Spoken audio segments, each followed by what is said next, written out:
Hero, why are you doing this to us? You put us through a lot with Gajeel. We legitimately thought Gajeel died. Okay, not all of us, but a lot of us thought Gajeel was at least down for the count, right? He wasn't going to return in this arc. And after all of Mirajane's efforts, fighting Juliet and Hein, kicking their asses, using Satan, Soul, Alegria, basically absorbing all of the Tartarus demons that they put down at the end of the arc, you've got Juliet and Hein turning into swords. It was an enchantment technique where basically their personalities were put into that shit, but Irene can come there at any given point. They're not really even real. Technically, she is a human being, but it's a personality that was enchanted by Irene, and she's pretty much a white sword, and her sister is a black sword. So it makes sense how they did it, but holy fuck. Because all Irene had to do was configure everything. This bitch used instant transmission. She popped up right behind Mirajane. She had Juliet and Hein, her two swords enchanted into human beings, fight her and waste a lot of her fucking energy. Like, her using Satan's Soul Alegria has consumed her. She can't really stand up anymore. She used everything, like every living thing inside of her to pull that shit out. Now, she wasn't getting tortured on some Erza shit. That's, you know, that's exclusive to Erza. That's like Erza's thing, is getting tortured. No, but she consumed all of these souls. She pretty much let it all out against these two threats, and now she has a threat bigger than any threat she's faced in this arc,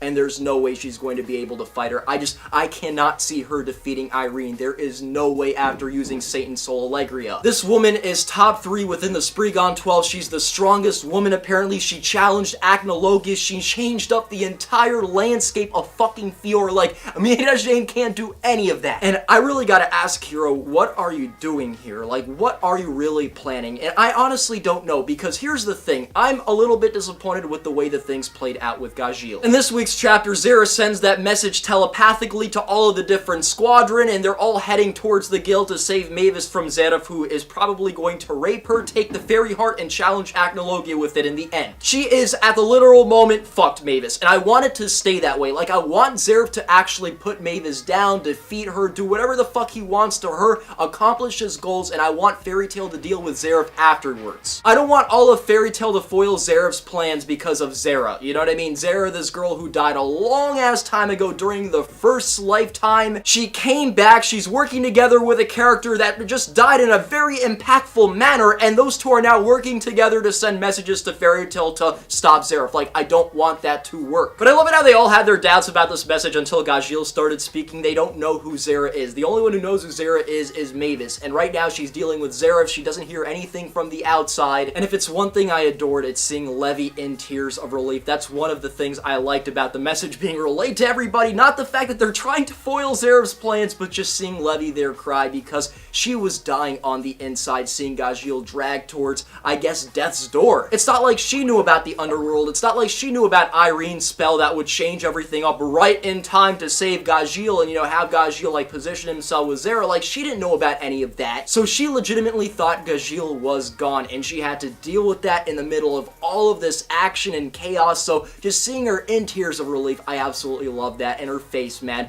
it's fucking just, oh my god, like, it hits you right in the heart. But at this point, I think it's a legitimate question, Hero. What are you doing? Are you going to kill off Mirajane? How is Mirajane going to fight? Because here's the thing, everybody is headed to help Mavis right now. I know that Lisana ran away. Mirajane made it her duty to protect her little sister before her very own life. That's what she does time and time again. But unless she could get to the likes of Brandish, whom I don't know if she's going to convince August. Like, August is a key player. If August is on our side, that changes literally everything. If not, for instance, Brandish isn't able to convince August, and we keep on forgetting how powerful Brandish is. Like, yeah, she kind of got taken down in a comedic manner, but we saw what she did at the beginning of this Alvarez arc. It was insane. She changed the literal landscape. So she's almost like a watered down version of Irene in a way. Because Irene's spell to change Fior's landscape is pretty much what Brandish did at the beginning of the arc, where she, like, changed the island and yet all of Fairy Tail in the water. So I guess she's pretty much Brandish on crack. Point is, if she's not able to convince August and they're all heading towards Mavis, Mirajane's going to have to deal with Irene alone. And 1 + 1 = 2. She's not going to be able to do that. and she's going to be carrying Mirajane's corpse. So, I don't know, Hiro, are you going to pull it off? Are you going to do what you did with Gajeel, and there's going to be some convenient shit that pops up right on time to save her? Or are you going to make this legit? Are you going to hit us in the feels for real this time and follow through and not bullshit us like you did with Gajeel? Because here's the thing, I didn't expect Gajeel to go away permanently, but I did expect him to go away longer than he did, and I don't feel like Irene's spell should have gotten in the way of Bradman's magic where he was dragging Gajeel to the underworld. I wouldn't mind Gajeel being in the underworld and all of Fairy Tail, specifically Levi, who loves Gajeel, who wants to have children with Gajeel. I wouldn't mind all of them working together to save Gajeel and drag him out of the underworld. That could have been a completely separate arc after the Alvarez arc, but I just feel like the whole thing with Gajeel was not executed perfectly. While that fight hit me in the feels, it was not executed correctly. So I'm hoping that this is executed correctly. Do not ruin this moment. I don't personally want Mirajane to die. She is one of my more favorite fucking Fairy Tail members. Not my number one, of course. That's reserved to Gray because I just love Gray's strategies and his personality. He gives absolutely no fucks. So Gray has been through so much, you know, forward and back, and at the end of the day, he is my favorite character in Fairy Tail. I don't like how he treats Juvia, though. Like, especially what happened at the beginning of the arc where he just left her there and she had no clue as to what was going on. That was cruel. I want Gray to think about having children with Juvia. If Gajeel can formulate some type of thought like that with Levi, so can you, Gray. There's no excuses. But Gray is my favorite character. I still really like Mirajane, and I don't want Hiro to throw her character away only for her to come back like 2 chapters in the future. I'm not saying she needs to be one-shot destroyed and dead completely, never for us to see her again. No,